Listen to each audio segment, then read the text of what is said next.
सिद्धाणं नमो आयरीयाणं नमो वज्रायाणं नमो लोय सवसाहुणम। अनंतानंत परम सिद्ध भगवान की जय। 1008 श्री आदिनाथ भगवान की जय। अंतिम तीर्थेश भगवान महावीर स्वामी की जय।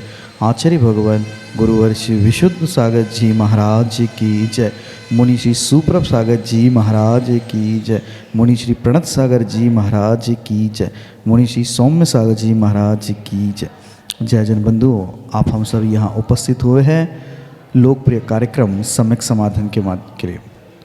सम्यक समाधान एक ऐसा कार्यक्रम, एक ऐसा प्लेटफॉर्म, एक ऐसी सुविधा जिसके माध्यम से हम सभी लोग अपने मन में उठने वाले जो विकल्प है उन विकल्पों का सम्यक समाधान प्राप्त कर रहे हैं। और यह हमारा सभी का सौभाग्य है, परम सौभाग्य है कि साक्षात पंचम परमेष्ठी साधु परमेष्ठी के मुखारविंद से हम सभी लोग इस सम्यक समाधान कार्यक्रम का एवं अपने विकल्पों का सम्यक समाधान पान कर रहे हैं। कितने महान पल होते हैं जिस पल में अपने मन में उठने वाली जो अज्ञानता है, जो विकल्प है, उस विकल्पों का समाधान हमें प्राप्त होता है। और इस समाधान को देने वाले कोई नहीं, श्रवण मुनि सुप्रभ सागर जी है। मुनिषि के मुखारविंद से हम सभी लोग प्रतिदिन ये कार्यक्रम एवं सम्यक समाधान का पान करते हैं और अपने मन में उठने वाले विकल्पों का समाधान प्राप्त करते हैं।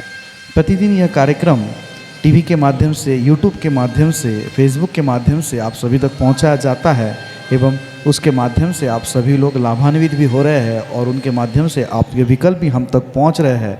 उस विकल्पों का समाधान मुनिषि के द्वारा प्रतिदिन किया जा रहा है और ऐसा समाधान आप और भी प्राप्त कर सकते हैं। अपने मन में उठने विकल्प हम हमें व्हाट्सएप के माध्यम से नीचे पट्टी पे स्क्रॉल पे जो नंबर चलते हैं उसके माध्यम से ये व्हाट्सएप के द्वारा आप अपना विकल्प हम तक पहुंचा सकते हैं। उस विकल्पों को एकत्रित करके मुनिषि के द्वारा उस सम्यक समाधान आपको प्रदान किया जाएगा। शुरुआत करते हैं आज की उस मंगल बेला को मुनिषि के चरणों में कोटिशा नमोस्तु करते हुए मुनिषि प्रणत सागर जी महाराज से यह निवेदन करते हैं कि हे स्वामी, आज के कार्यक्रम को गति प्रदान करते हुए संचालित करें। नमोस्तु नमोस्तु नमोस्तु। ओम नमः सिद्धेभ्य। नमो नमः सत्हितंकराय वीराय भव्याम्बस्कराय अनंतलोकाय सुराचिताय देवादिदेवाय नमो जिनाय। पंचपर्णिष्ठी भगवान की जय। परम पूज्य आचार्य भगवंत गुरुवर विशुद्ध सागर जी मुनि महाराज की, परम पूज्य मुनि श्री सुप्रभ सागर जी महाराज की जय।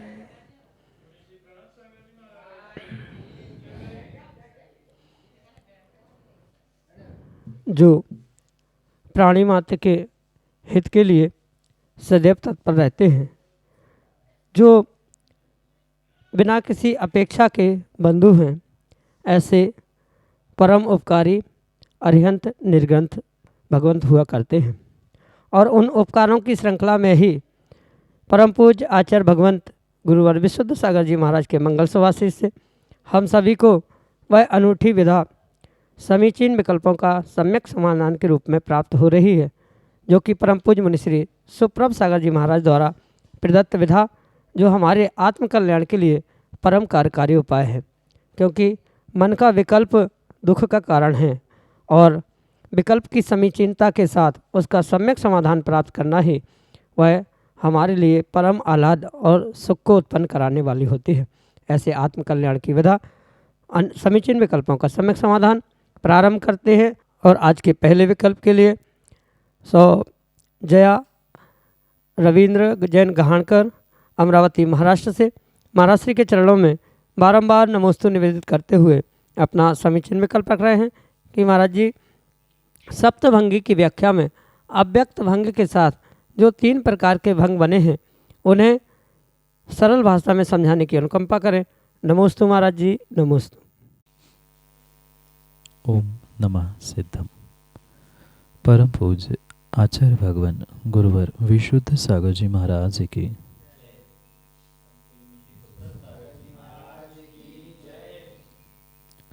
स्याद अस्ति स्याद नास्ति स्याद अस्ति नास्ति स्याद अवक्तव्य, स्याद अस्ति अवक्तव्य, स्याद नास्ति अवक्तव्य और स्याद अस्ति नास्ति अवक्तव्य। ये 7 भंग वस्तु को, तत्व को, द्रव्य को पहचानने के लिए अनेकांत और स्यादवाद के द्योतक रूप आचार्य भगवंतों ने हम सभी भव्य जीवों के लिए प्रदान किए। प्रत्येक भंगों की अपेक्षा से द्रव्य को, द्रव्य की व्याख्या को, वस्तु की व्याख्या को समझना परम आवश्यक हुआ करता है। जब तक उन 7 भंगों का या किसी एक भंग का भी यथार्थ बोध नहीं होता, तब तक तत्वों का, वस्तु का यथार्थ निर्णय होना संभव नहीं हो सकता। इसलिए प्रत्येक उस अंग की या प्रत्येक भंग की स्वतंत्र पहचान, उसका अभिप्राय जो है उसे व्यवस्थित समझने की आवश्यकता है। जो स्याद अस्ति है वह कथनचित है, स्याद नास्ति है वह कथनचित नहीं है। स्याद अस्ति, स्याद नास्ति यानी जो तीसरा भेद अस्ति नास्ति रूप मिश्र कहा, वहाँ कथनचित है नहीं।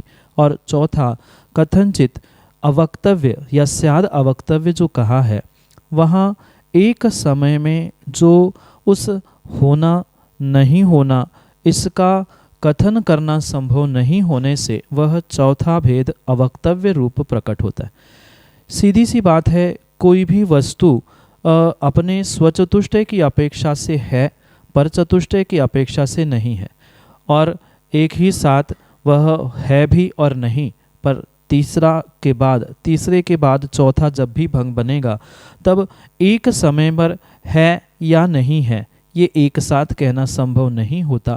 इसलिए चौथा भंग अवक्तव्य, वक्तव्य यानी कहना, अवक्तव्य यानी नहीं कह पाना, एक साथ है भी और नहीं भी, ऐसा एक साथ कथन करना संभव नहीं होने से वह अवक्तव्य भंग प्राप्त होता है। और उस अवक्तव्य के साथ ही शेष 3 और भंगों को जोड़कर 7 भंग बनते हैं। आचार्य भगवंत अपने आप्तमीमांसा ग्रंथ देवागम स्तोत्र में बहुत अच्छी बात समझाते हुए कहते हैं कि मुख्य रूप से 4 ही भंग हुआ करते हैं, स्याद अस्ति, स्याद नास्ति, स्याद अस्ति नास्ति और स्याद अवक्तव्य। परस्पर में इनका जब पुनः मिलाप होता है तब वह शेष 3 भंग बनते हैं, जो कि स्याद अस्ति अवक्तव्य, स्याद नास्ति अवक्तव्य और स्याद अस्ति नास्ति अवक्तव्य के रूप में प्रकट होते। जहाँ द्रव्य है पर उसका दूसरा पक्ष एक साथ नहीं कहा जाता और वही अवक्तव्य के साथ जोड़ने पर वह स्याद अस्ति अवक्तव्य, मतलब द्रव्य स्वचतुष्टय की अपेक्षा से है पर युगपत नहीं कहा जा सकता, इसलिए वह पहला भंग और चौथा भंग मिलाकर 5वां भंग बनता है, स्याद अस्ति अवक्तव्य। जब द्रव्य पर चतुष्टय की अपेक्षा से नहीं है ये कहना होता है, पर नहीं है पर फिर भी दोनों एक साथ होने पर भी कहा नहीं जा सकता, इसलिए दूसरा भंग और चौथा भंग मिलाकर वह स्याद नास्ति अवक्तव्य रूपी वह 6वां भंग बनता है। पुनः जब दोनों एक साथ है ही, मतलब स्वचतुष्टय की अपेक्षा से द्रव्य वस्तु है पर चतुष्टय की अपेक्षा से द्रव्य या वस्तु नहीं है, ये दोनों एक साथ होने पर भी, अवक्तव्य होने पर भी, फिर इन तीनों को मिलाकर जो 7वां अंतिम भंग बनता है वह स्याद अस्ति, स्याद नास्ति और स्याद अवक्तव्य, इन तीनों के मिलाप से बनने वाला स्याद अस्ति नास्ति अवक्तव्य रूप प्रकट होता है। यहाँ मात्र तत्वों का, वस्तु का, द्रव्यों का निर्णय करने के लिए ये जो स्यादवाद पद्धति है उसको समझाने का प्रयास किया जाता है। मात्र ये अस्ति नास्ति या अवक्तव्य रूप ही नहीं होता, इसे अन्य प्रकार से भी समझने की आवश्यकता है। जैसे स्याद नित्य, स्याद अनित्य, स्याद नित्यानित्य और चौथा भंग जब भी बनेगा वह अवक्तव्य रूप ही बनेगा, क्योंकि पहला दूसरा ये दोनों एक साथ स्व और पर चतुष्टय की अपेक्षा से होने पर भी एक साथ एक समय में नहीं कह सकते, इसलिए ये अवक्तव्य भंग बनता है। और ये अवक्तव्य भंग जब पुनः पहले, दूसरे और तीसरे भंग के साथ जुड़ जाता है, वहाँ वह पूर्ण रूप से अन्य 3 भंगों को साथ लेते हुए सप्तभंगी की व्यवस्था वहाँ प्रकट होती है। ये विशेष तत्व का निर्णय करते हुए ये निर्णय करना होगा कि जब तक अवक्तव्य भंग समझ में नहीं आएगा तब तक शेष 3 भंग समझ में नहीं आएंगे। ये 4 मुख्य भंग कहे जाते हैं और इन 4 के ही परस्पर जोड़ने से या परस्पर जुड़ाव से ही वह शेष 3 भंग प्राप्त होते हैं। अगर आपने थोड़ा सा भी कुछ मैथ्स या गणित पढ़ा है तो उस मैथ्स और गणित में परमिटेशन कॉम्बिनेशन रूपी वह कुछ आपने पढ़ा होगा या अन्य भाषा में हिंदी वगैरह में भी पढ़ा होगा, मराठी या अन्य भी भाषा में पढ़ा होगा। तो वहाँ आपने संयोजना आदि आदि कुछ गणित में विषय पढ़े होंगे। तो ये 7 भंग जो बने हैं उस परमिटेशन कॉम्बिनेशन या संयोजना के निमित्त से ही बने हैं।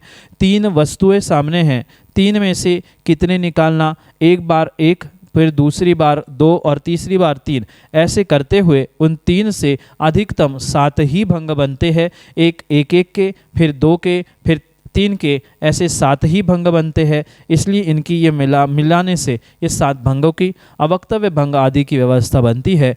यही संक्षेप से आपके लिए सप्तभंग समझने के लिए आवश्यक पर्याप्त ज्ञान है। विशेष समझने के लिए आपको प्रत्यक्ष रूप से किसी गुरु निर्ग्रंथ के पास बैठकर या किसी विद्वान के पास बैठकर ही समझना होगा, क्योंकि समय के अभाव में ये इतना अधिक विस्तार करना इस विषय का संभव नहीं है। फिर भी संक्षेप में आपके लिए यही सम्यक समाधान।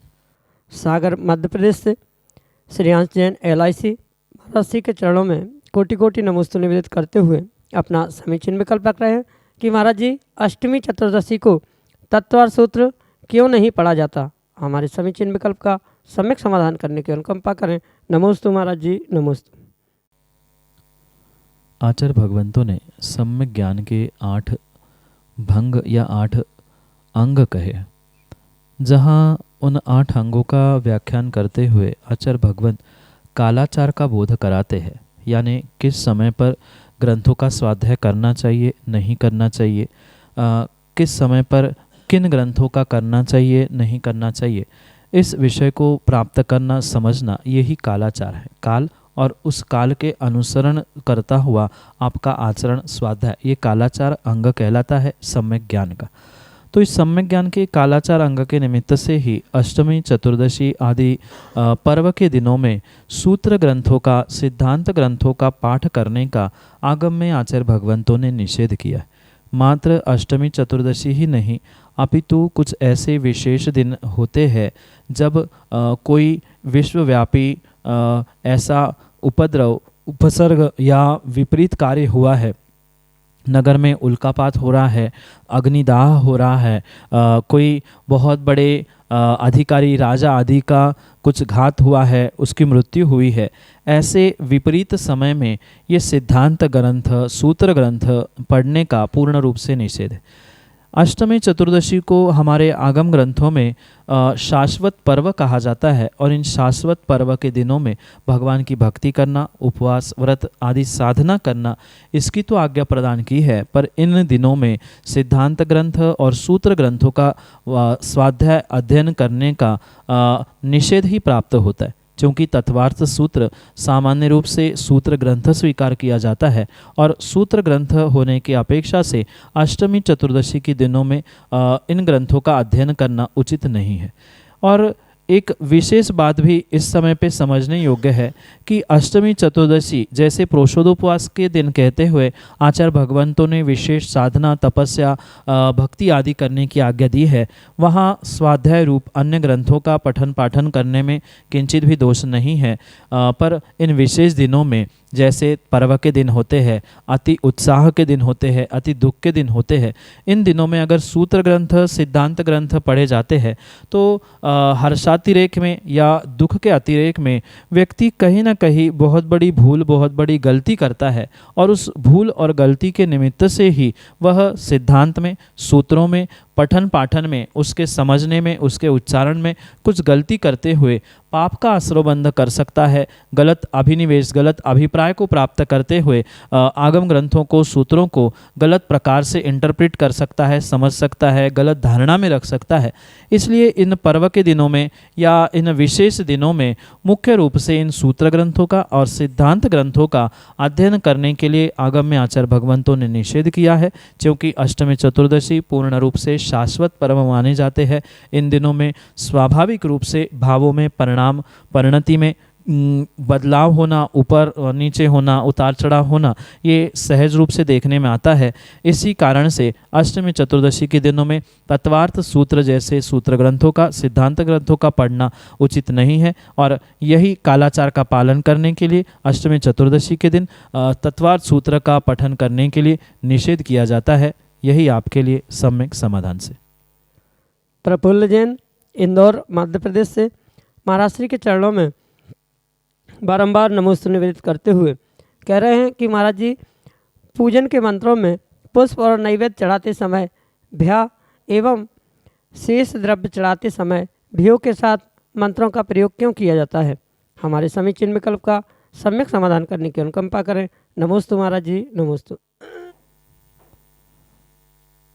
भगवान की पूजन आदि के माध्यम से जो उन 8 द्रव्यों के समर्पित करने में जो मंत्रों का प्रयोग किया जाता है, उन मंत्रों के विषय में सबसे पहले तो ये समझें, वह कोई सामान्य भाषा नहीं है, अपितु जो भी मंत्र वहाँ अष्टद्रव्य विसर्जन के निमित्त से प्राप्त होते हैं, वह पूर्ण रूप से देव भाषा में, संस्कृत में ही हुआ करते, और संस्कृत भाषा के कुछ विशेष नियम हुआ करते हैं, जिसके निमित्त से उनकी संधि होना, संधि का विसर्जन होना आदि आदि कार्य वहाँ देखने में आते हैं। स्वाभाविक रूप से उस संस्कृत व्याकरण के सिद्धांतों के अनुसार भिन्न भिन्न प्रकार के प्रत्यय भी वहाँ पर प्रयोग में लाए जाते हैं। जैसे पूजन के मंत्रों में पुष्प नैवेद्य आदि के समय में भ्या पढ़ना, अन्य द्रव्यों के समय में भ्यो पढ़ना, कहीं समर्पयामिति आदि आदि अनेक प्रकार से उन मंत्रों का प्रयोग किया जाता है। वहाँ हम किसको नमस्कार कर रहे हैं या किन भगवंतों को कहाँ पर क्या चढ़ा रहे हैं, उन मंत्रों के आगे पीछे क्या शब्द है, उन पर उनका उच्चारण, उनका लेखन सब कुछ संभव हुआ करता है। जैसे भ्या और भ्यो में आपको अंतर तो दिख रहा है, पर वहाँ ये समझना होगा जो चढ़ाया जा रहा है उसका लिंग क्या है, पुल्लिंग है, नपुंसक लिंग है कि स्त्रीलिंग है, साथ में उस शब्द के आगे कौन सा शब्द कहा जा रहा है, उस पर भी उसकी संधि, उसका रूप भिन्न भिन्न हुआ करता है। क्योंकि संस्कृत व्याकरण को समझे बिना इसको विशेष रूप से समझाना संभव नहीं है, क्योंकि जैसे व्याकरण में भिन्न भिन्न प्रकृतियाँ होती है, भिन्न भिन्न विभक्तियाँ हुआ करती है, प्रथमा, द्वितीया, तृतीया आदि कारक कहे जाते हैं, साथ में उनकी भिन्न भिन्न विभक्तियाँ कही जाती है, लिंग अनेक होते हैं, वचन भिन्न प्रकार के होते हैं। तो कौन से वचन पर कौन से लिंग से किस पुरुष का कौन सी विभक्ति के साथ क्या प्रयोग करना, ये तत्त मंत्रों के विषय को ही समझते हुए विस्तार से कहा जा सकता है। क्योंकि समय अल्प है, पूरा व्याकरण इतने अल्प समय में समझाना, संधि के सूत्रों को समझाना संभव नहीं हो सकता, क्योंकि शब्द जैसे ही बदलते हैं, आगे वाला शब्द बदलने से पीछे वाले शब्दों का उच्चारण, उनका लेखन भिन्न भिन्न प्रकार से होता है। कातंत व्याकरण है, लघु कौमुदी आदि अनेक प्रकार के भिन्न भिन्न व्याकरण भी वर्तमान में प्राप्त होते हैं। तो प्रत्येक भिन्न भिन्न उन संस्कृत व्याकरण के आलंबन से उसका उच्चारण, उनकी विभक्ति, उनका प्रत्यय, साथ में उनकी संधि आदि आदि भिन्न प्रकार से प्राप्त होती है, और वैसा ही वहाँ समय समय पर उसका उच्चारण, उसका लेखन भी बदल जाता है। इसलिए सामान्य रूप से यही समझे कि ये व्याकरण का ही विषय है, जो कि पुष्प नैवेद्य आदि चढ़ाते हुए भ्या शब्द और अन्य द्रव्यों के यहाँ भ्यो शब्द का प्रयोग करते हुए भिन्न प्रकार से उसको लिखा जाता है। यही आपके लिए सम्यक समाधान। रानीपुर उत्तर प्रदेश से समकित जैन, महाराज श्री के चरणों में बारंबार नमोस्तु निवेदित करते हुए अपना समीचीन प्रश्न कर रहे हैं कि महाराज जी, जैसे शिखर जी में कुछ लोग पर्वत की आदि वंदना करते हैं, तो उनको पुण्य मिलेगा या नहीं? हमारे समीचीन विकल्प का सम्यक समाधान करने की अनुकंपा करें। नमोस्तु महाराज जी, नमोस्तु। शिखर जी एक शाश्वत पर्वराज तीर्थराज है, जहाँ हमारे अनंतानंत सिद्ध भगवान मुक्ति को प्राप्त हुए। वह कोई आज की भूमि नहीं है, अपितु यह एक त्रैकालिक शाश्वत भूमि स्वीकार की जाती है, जिसके निमित्त से हमारे अनंतानंत 24 तीर्थंकर अनंतानंत भगवंत वहाँ से मुक्ति को प्राप्त हुए। ये श्रेष्ठतम पुण्य का उदय जब जीव प्राप्त करता है, तभी इस शिखर जी जैसे महान पर्वतराज की वह वंदना करने के भाव संजोता है। उन मात्र भावों से ही नहीं, अपितु उन भावों में भी और पुण्य में भी जब बहुत तीव्र पुण्य का उदय आता है, तभी जीव अपने उन भावों को साकार करते हुए भगवान की उन तीर्थराज समेत शिखर की वंदना को प्राप्त कर सकता है। कई सारे तो ऐसे जीव होते हैं जो भाव संजोकर वहाँ तक पहुँचते हैं, पर तीव्र पाप कर्म के उदय से वह शिखर जी के पहले टोक क्या कुछ कदम भी आगे नहीं चल पाते। ऐसा आचार्य भगवंतों ने लिखा है, जिसके नरक आती गति का दुर्गतियों का बंध हो चुका है, वह कभी भी किसी भी प्रकार से शिखर जी की वंदना कर ही नहीं सकता। वह कितना ही भाव संजोए, पर शिखर जी की वह पहाड़ी को चढ़ना उसके लिए संभव नहीं हो सकता। कई सारे लोग ऐसे देखने में आते हैं जो गंधर्व नाला या सीता नाला तक पहुंचते हुए ही उनकी आंखों में दिखना बंद हो जाता है, अचानक से मधुमक्खियाँ उन पे टूट पड़ती है, या बहुत सारे ऐसे निमित्त बनते हैं जिस कारण से वह आगे तक पहुंचते ही नहीं है। कुछ लोग ऐसा नहीं होने पर भी प्रमाद के कारण से, स्वास्थ्य के कारण से या अन्य भी कुछ विषमता के कारण से पूरा पर्वत नहीं चढ़ पाते, मध्य से ही वापस आ जाते हैं। कुछ तो मध्य क्या पहुंचना मुश्किल, उनके 4 कदम भी रखना मुश्किल हो जाता है। ये अवश्य माने कि कहीं ना कहीं उनके पाप का उदय ही वहाँ होता है कि इतने भावों को संजोते हुए वह इतना पुरुषार्थ करते हुए वहाँ पहुँचने के बाद भी अपनी यात्रा को पूर्णता की ओर नहीं ले पाते, क्योंकि सातिशय पाप का उदय भी है और माना कि उदय के साथ पुरुषार्थ भी करने का जीव प्रयास करे, पर तीव्र कर्मोदय के सामने जीव का पुरुषार्थ कभी फलीभूत नहीं होता।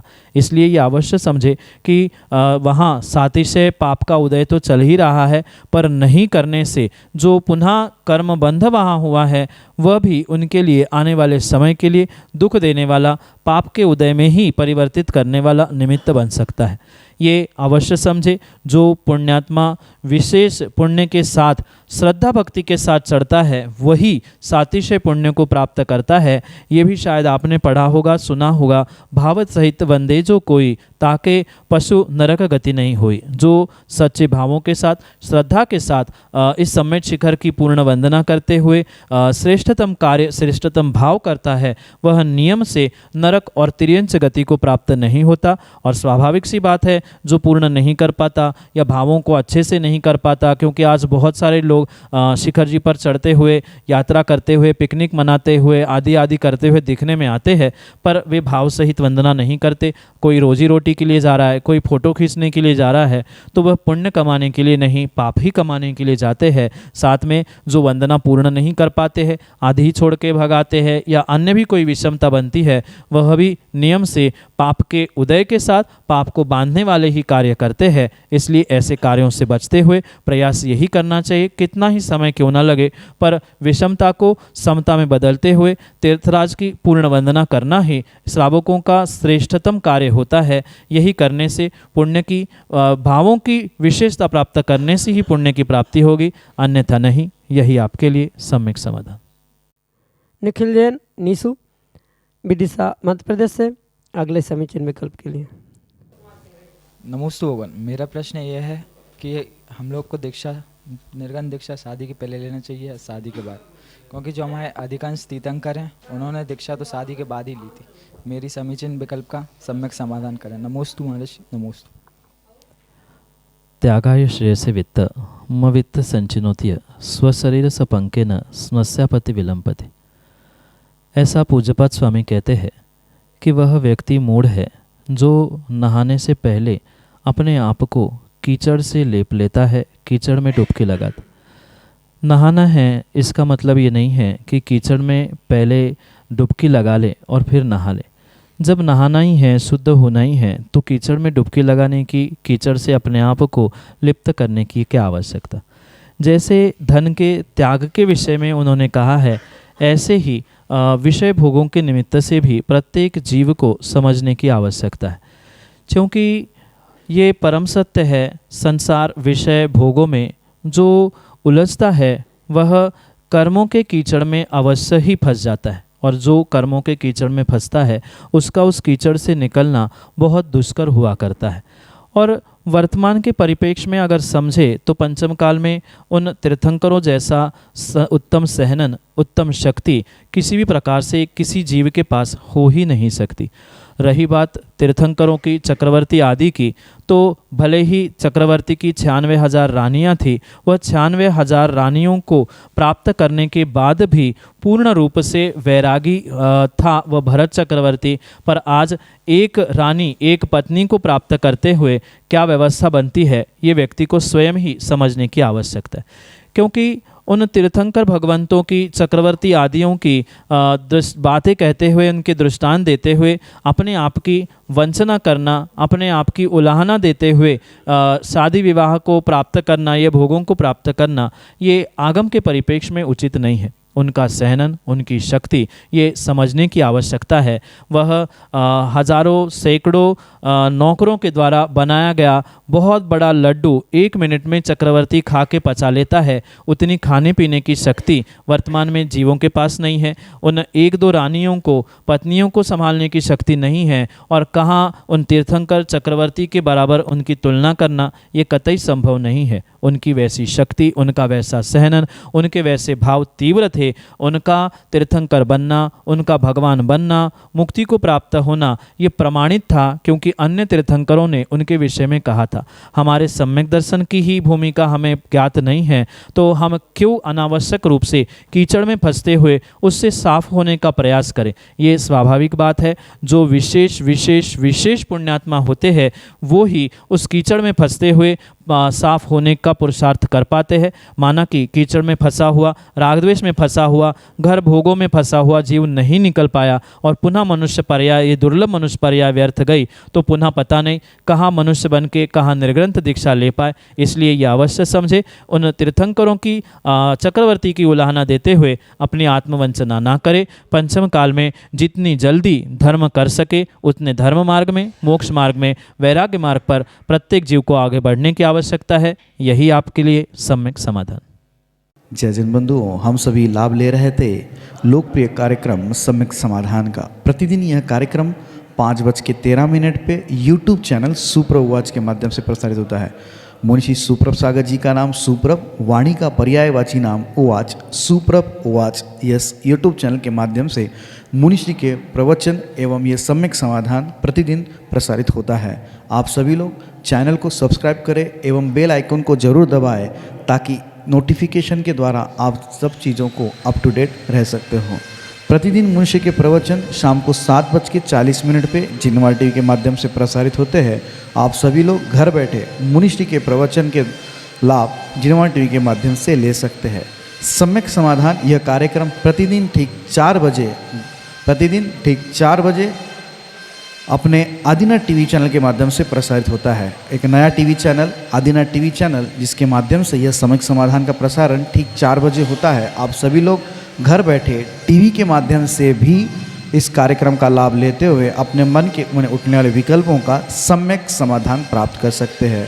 8707548811 यह हमारा व्हाट्सएप का नंबर है। आप इस व्हाट्सएप के नंबर पे अपने विकल्प भेज सकते हैं एवं इस विकल्पों को एकत्रित करके मुनिषी तक पहुंचाया जाएगा और मुनिषी के मुखारविंद से हम सभी लोग उसका सम्यक समाधान प्राप्त करेंगे। अगर आप व्हाट्सएप से टाइप नहीं कर सकते हो तो एक कागज़ पेन पे अपना नाम, अपने शहर का नाम, अपना विकल्प लिख के उसकी फ़ोटो खींच के आप हमें व्हाट्सएप कर सकते हैं एवं उस फ़ोटो को व्हाट्सएप के द्वारा हम तक पहुंचा दें एवं उसके माध्यम से आप अपने विकल्प हम तक पहुंचा सकते हो। samyak.samadhan@gmail.com यह हमारी ईमेल की आईडी है। अगर आप ईमेल के माध्यम से आप अपने विकल्प भेजना चाहते हो, अपने ईमेल के माध्यम से अगर आप ज़्यादा उसको अपने विकल्पों को हम तक पहुंचाना चाहते हो, तो हम अपने विकल्पों को आप जीमेल के माध्यम से samyak.samadhan@gmail.com इसके माध्यम से आप आपके विकल्प हमारे तक पहुंचा सकते हो। प्रतिदिन मुनीषी के प्रवचन 2:30 पे आदिनाथ टीवी चैनल के माध्यम से भी प्रसारित होते हैं। आप सभी लोग आदिनाथ टीवी चैनल के माध्यम से भी मुनीषी के प्रवचन का लाभ ले सकते हैं। आज के लिए इतना ही। ऐसे ही नाविन्यपूर्ण विकल्पों के साथ हम आप तक पहुंचते रहेंगे। तब तक आप देखते रहे सुप्रभुवाच। आप सभी को जय जिनेंद्र मुनीषी के चरणों में कोटिशा नमोस्तु नमोस्तु नमोस्तु।